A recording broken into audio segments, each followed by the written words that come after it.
It's my 1987 Dodge Charger. It was a Turbo 1, and what we're doing is we're going to swap it over into a Turbo 2. And I'm going to go through step by step with you just so everyone out there knows the correct way to do it if you swap yours from Turbo 1 to Turbo 2. I guess the major thing would be the components for it. Let's see, what I did was I pulled the whole cylinder head off here. And first major component for it's going to be an intake manifold. You can pick these up on eBay, or if you got one, use it. There's really not a whole lot of difference between this one and your Shelby 2-piece intake. I guess just a major difference would be the Shelby 2-piece comes apart where you can port it. So that's what we're going to start with there. Now you'll have to change your bolts that go in your intake manifold as well, because it's got a longer stud. You can't use your factory Turbo 1 intake manifold studs. Let's see, the next thing you would have to do is your exhaust manifold. If you can get down in there, I can get a light. You can see that the exhaust manifold and the turbo both have a recess in the flange on them. That's just so it'll miss this second runner here on the intake manifold. That's another important thing you'll do. If you don't want to chop up your factory exhaust manifold, you can find one of these. Front Wheel Drive Performance in Texas actually carries them. Or you can just grind a recess in it, either way.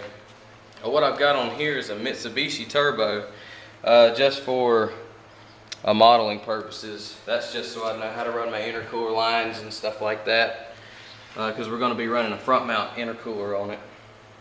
So yeah, that's just kind of like a model for it. What I'm actually going to be putting on it is a Turbo 2 Super 60 unit that I'm getting from Front Wheel Drive Performance in Texas as well. I'll give you a little more info on that company here in a little bit, but this is your standard fast burn head. It's just a regular 87.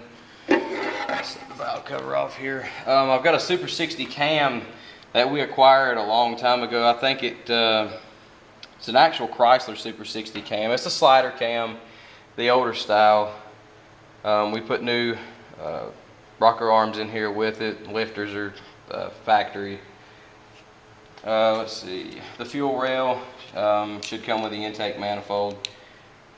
We're going to be running 804 injectors in there.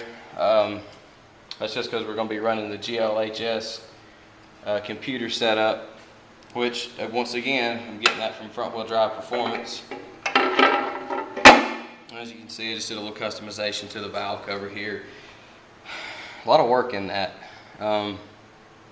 but in the end it pays off. I've got a I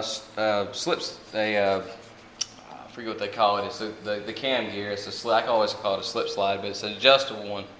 I've got that coming from Fidenza. I have a 52mm throttle body on here because that was part of the Super 60 package. And when you put a 52 on here, you'll have to go inside and port the neck out to make it fit a 52, which is not a big deal. You can grind that out, make it flush. You don't want that little lip there that's going to make any kind of restrictions on that airflow. I've got a bracket off of a 3.0 Dodge Daytona or Chrysler LeBaron, one of those vehicles that has a Chrysler 604 transmission in it, because that's an electronic transmission.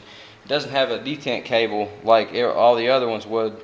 It's just got the one hole so you can run the single cable. You don't have a hole here and then a hole down here for the detent that nothing goes in. It just makes it look a little more cleaner. Relocated the PCV. Just put a filter on the end of it here. You can turn that PCV elbow in the back of the valve cover. It's not that hard to turn it. For the intake hose, what we're going to be doing there is I've basically got a plastic Chrysler ribbed hose off of a 2.6 Caravan or a 3-liter engine. They're all the same.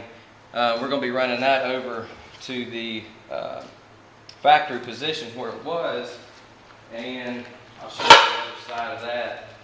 We'll be running that over into here. over into this factory computer unit here. And then on the end, what we've done here is I've custom made a intake for this thing. We basically just took a piece of 3-inch mandrel bent pipe, polished it, tack welded it on here, sealed it over, and then just put a filter on the end. Where the front bumper goes on, there's a space right here, and that'll keep water and stuff out of there, but it'll make sure you get that good cold air. And let's see, on that throttle body you'll have to change over some sensors and stuff. I'm going to show you that in the next video. But these are the pigtails for it. I'll show you how to hook those up in the next one. And that's it for this one.